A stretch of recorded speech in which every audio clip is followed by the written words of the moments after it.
दोस्तों नमस्कार, आप देख रहे हैं द दस्तक 24 और तीर्थों में घूमते हुए और इस सिलसिले को आगे बढ़ाते हुए आज हम पहुंचे हैं कासगंज जनपद के सोरों में। कासगंज में सोरों और पटियाली दो ऐसे तीर्थ स्थल हैं जिनको इतिहास में भी पढ़ा जाता है। पटियाली को एक अलग नज़रिए से देखते हैं और सोरों को अलग नज़रिए से। सोरों में तुलसीदास और बरहा भगवान के बारे में भी, सोरों के बारे में कई कहानियाँ आपने पढ़ी हों शायद, और अगर नहीं पढ़ी होंगी तो आप इस वीडियो में भी आप आगे देखेंगे। और सोरों में हम आए तो मुझे कुछ लोग मिल गए और मेन जो मुख्य मंदिर है वहाँ के पुजारी भी हमारे साथ में हैं। हम विस्तार से जानकारी इनसे लेंगे कि आखिर लोग सोरों में क्यों आएँ और सोरों की क्या मान्यता है। पहले तो आप अपना नाम बताइए पुजारी जी। मेरा आचार्य नरेश त्रिगुणाथ। अच्छा, ये बताइए सोरों में आखिर लोग क्यों आएँ? सोरों में इसलिए आते हैं कि पहले तो भगवान बरहा ने अपना शरीर से धरातल पर छोड़ा है और जो अभी मोक्षदा एकादशी निकल के गई है तो इस दिन भगवान बरहा ने ही अपना प्रथम बार एकादशी का व्रत किया था और द्वादशी को भगवान ने इसी हरपति गंगा में अपना शरीर त्याग दिया था।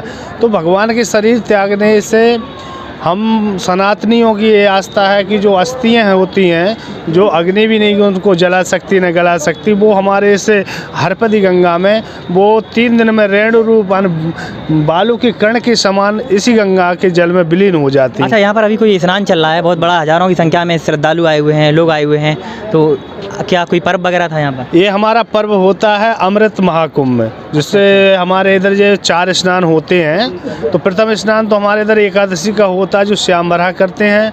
द्वितीय स्नान होता है द्वादशी का, जिसमें श्री श्वेतवारा है जो अपने बरहा भगवान के महंत लोग हैं वो करते हैं। और तृतीय त्रयोदशी का होता है, उसमें हमारे जो नागा साधु जो आते हैं बाहर से दूर दूर से, वो लोग इस तृतीय अवतार का स्नान करते हैं। आज जो चतुर्थ स्नान है, जो सार्वजनिक स्नान, जो हमारे क्षेत्रवासी और नगर के लोग और जहाँ जहाँ जिसको जो जानकारी है, आज जो पूर्णमासी है, इस पूर्णमास को महाकुंभ अमृत कुंभ कहा गया है। इसी सभी क्षेत्रवासी आज हरपति गंगा में स्नान करते हैं और अपने जीवन को धन्य बनाते हैं। गुरु जी, एक चीज़ और मुझे बताइए, यहाँ पर जैसे हरिद्वार में हर की पौड़ी है, वहाँ पर भी एक बहुत विशालकाय मूर्ति नदी के बीच में है और यहाँ पर भी एक मूर्ति है, तो ये इस मूर्ति के बारे में ज़रा बताइए। ये मूर्ति भी बहुत प्राचीन है, इसका तो कोई हमारे पास लेख भी नहीं है। मैंने जब से गंगा जी हैं और मानते हैं, मान्यता है कि जब से हमारे तो जो गंगा जी आप देख रही हैं जो पहले से मानी गई हैं और इनको पूरी इसको हरपति गंगा बोलते हैं। हर की पौड़ी जो है ना, सर्वप्रथम जो सतयुग से पहले की जो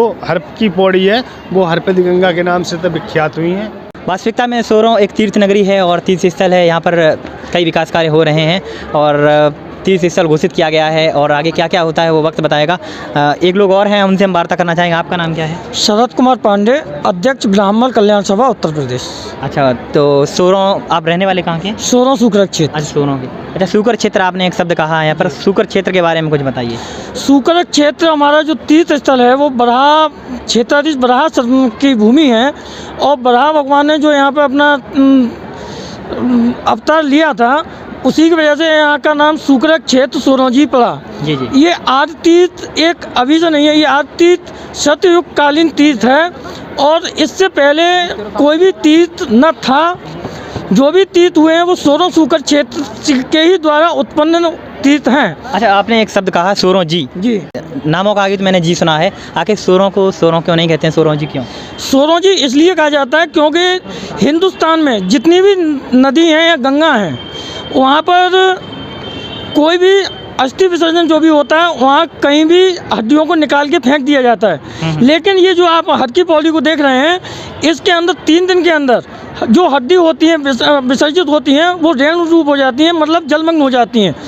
आज मैं 42 साल का हो गया, मैंने अभी तक इसमें से अस्थि को इसमें प्रभावित होते हुए तो देखा है, लेकिन इसमें से निकलते हुए नहीं देखा। अच्छा, अन्य घाटों पर बाहर निकाल दी जाती हैं। जी, अच्छा अच्छा। इसीलिए इसका नाम हर की पौड़ी कहा जाता है, बरहा भूमि कहा जाता है। इसके लिए यहाँ लाखों यात्री जो आते हैं वो श्रद्धा का केंद्र है। बाहर से जो हमारे राजस्थान, मध्य प्रदेश, गुजरात से जो यात्री आते हैं वो यहाँ से जल के लिए भर के लेके जाते हैं लोटे में और ऊपर से उसको सील कराते हैं, फिर वहाँ लेकर जाकर उसकी पूजा करते हैं विधि विधान से। गंगा के जल को जितनी मान्यता दी जाती है उतनी इसी जल को भी मान्यता दी जाती है? उससे कहीं अधिक मान्यता दी जाती है।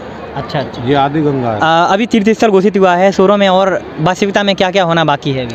सोरों सूकर क्षेत्र तीर्थ स्थल के रूप में घोषणा तो हो गई, लेकिन तीर्थ स्थल का जो वास्तविक रूप है अभी उसको वह मिल पाना सुनिश्चित नहीं हुआ है। मुख्य धारा में अभी नहीं जोड़ा है। हाँ, मुख्य धारा में अभी नहीं जोड़ा गया है। मुख्य धारा में जब जोड़ा जाएगा तीर्थ स्थल के रूप में इसके लिए धन आवंटित किया जाए। जी। और जो हमारी पंचकोशी परिक्रमा जो होती है उसमें मेन रूप से उसका सौंदर्यीकरण हो, और सोरों सूकर क्षेत्र का जो हमारा मेन ये घाट है इसको चौड़ीकरण होकर इसका वास्तविक तीर्थ स्थल में जो सुविधाएं दी जाती हैं वह देना अभी बाकी है। अब बात करेंगे यहाँ के इस मंदिर के जो महंत हैं, उनसे हम रूबरू कराते हैं आपसे। आपका नाम महंत श्री विद्यानंद गिरी जी है। गुरुजी, सबसे पहले आपका दस्तक परिवार में स्वागत है। आप धन्यवाद। ये बताइए गुरुजी कि सोरों में आखिर लोग क्यों आए? सोरों तो देखो तीर्थ है जी। तरंतीति तीर्थः, जहाँ तरड़ तारड़ होता है उसको कहते हैं तीर्थ। संत भी तीर्थ है, संतों की वाणी से लोग पवित्र होते हैं और तर भी जाते हैं। वो चलते फिरते तीर्थ कहा गया मानस में, और ये एक स्थायी तीर्थ है। ये अगला सवाल हमारा जो यहाँ पर दर्शन करने के लिए लोग आते हैं उनसे संबंधित है। आखिर यहाँ पर मध्य प्रदेश राजस्थान के लोग हमें ज़्यादा दिखाई पड़ते हैं। उस समय भगवान ने ऐसी प्रतिज्ञा की थी कि कोई भी व्यक्ति इस हमारे कुंड के अंतर्गत इस हरिपदी गंगा में जो अपने अस्थि विसर्जन करेगा तो उसके पूर्वज स्वर्ग को प्रस्थान करेंगे, चाहे वो नरक में गए हों चाहे कहीं भी गए हों। तो इसलिए अब तो राजस्थान और मध्य प्रदेश रह गया ना, पहले मेरे यहाँ गुजरात है, हरियाणा है, दिल्ली है, उत्तर प्रदेश तो है ही है। अन्य अन्य प्रदेशों से लोग, अभी भी नेपाल के लोग मेरे यहाँ बहुत सारे लोग, कम से कम 10,000 लोग नेपाल के जो है यहाँ पर आकर के, और वो भी अपना कार्यक्रम करते। दीपावली पर मुख्यतः आते, वैसे तो आते ही रहते हैं अपना कर्मकांड कराने के, लेकिन अब 2 क्षेत्र अधिक है, एक राजस्थान और एक मध्य प्रदेश, वो इसी के लिए। अच्छा, यहाँ पर बहुत बड़ा जो कुंड है उसके बारे में कई लोगों ने कहावतें हैं, कहानियाँ हैं। आखिर यहाँ पर जो हड्डी डालते हैं, हड्डी का जो विसर्जन होता है वो 3 दिनों में लगभग 72 घंटे में आ गल जाती है। बिल्कुल सही है, 100%। जी। अगर कोई बस से आना चाहे तो बस से किस प्रकार के साधन है यहाँ पर? बस है। अच्छा, बस से भी आता है। हाँ, दिल्ली से आपको, इधर ग्वालियर से, भिंड मुरैना से, जयपुर से, और एटा वगैरह इधर तो ही बरेली वगैरह। संभवतः हो सकता है आगे कोई बस अड्डा वगैरह भी यहाँ पर निर्माणाधीन हाँ, है। अच्छा, यहाँ है, मौजूद है। अब स्वामी जी का स्वामी जी, और हमारे दर्शकों को कुछ सोरों के बारे में अतिरिक्त जानकारी दीजिए। आखिर सूकर क्षेत्र इसको कहा जाता है, और तुलसीदास से संबंधित भी इस सोरों को जोड़ा जाता है अक्सर, उसके बारे में हमारे दर्शकों को जानकारी दीजिए। ये तुलसीदास जी महाराज यहाँ पर आए थे और गुरु जी से दीक्षा ली थी, यहाँ पर रहे थे, उन्होंने पढ़ाई किया था।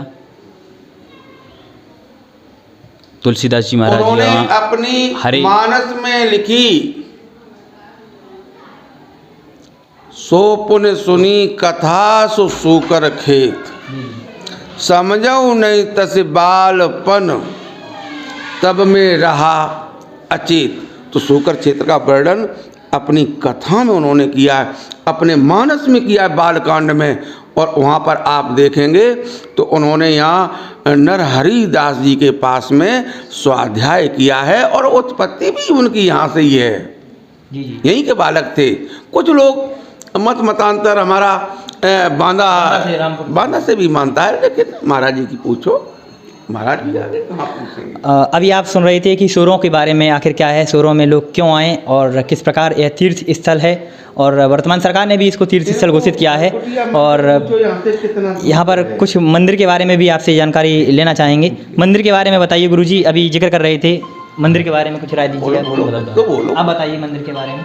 किस मंदिर के बारे में? अभी जो आप मरकुटिया मंदिर के बारे में कुछ बता रहे थे। मरकुटिया मंदिर तो हमारा प्रसिद्ध मंदिर है, और वहाँ के ये पीठ के मालिक हैं। अच्छा जी। और एटा कासगंज रोड पर स्थित है, एकदम रोड के ऊपर। वहाँ देवी जी का ऐसा अलौकिक चमत्कार है कि वहाँ पर कई जिलों से, बाहर से बहुत सारे श्रद्धालु जन वहाँ पर जो है ना दर्शन, पूजन, हवन, कीर्तन और ध्वजा इत्यादि रोहण करवाते हैं। वो सब लोग जो है ना तो वहाँ आते रहते। अब विशिष्ट दिन तो महाराज जी बता सकते कौन सा उनका है। विशिष्ट दिन आखिर वहाँ पर क्या है? विशिष्ट दिन जो हमारा सोमवार को यहाँ पर भारी संख्या में भीड़ लगती है, पूजा होती है वहाँ पर। और चैत्र की शुक्ल पक्ष चतुर्दशी को यहाँ पर मेला लगता है।